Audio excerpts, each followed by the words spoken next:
As a ranking member on the Assembly Committee on Agriculture, I've heard from farmers across the state.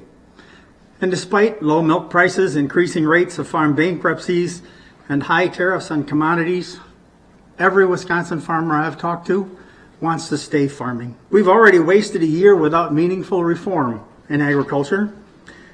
We haven't addressed mental health, financial stability, or the adversities that farmers experience.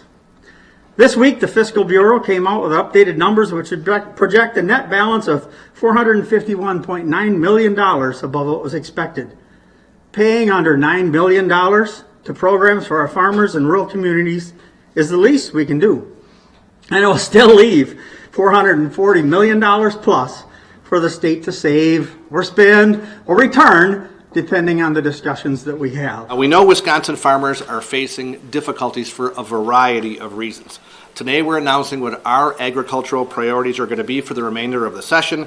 It includes bills that are working their way through the process, some that are just being recently introduced, others that were introduced earlier in the session. And our goal is to provide both short-term relief and long-term relief, because we know Wisconsin farmers need help now. Many of the things that he brought forward were really just ideas from the budget that we took out before, so it would have been very easy to talk to us.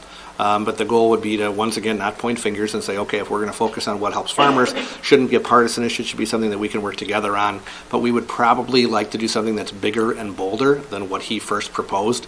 It would probably cost more money than the $8.5 million, because while that is something that is definitely helpful to farmers, it is probably too small an effort to make a substantial difference, and we prefer to be a little bolder in our actions.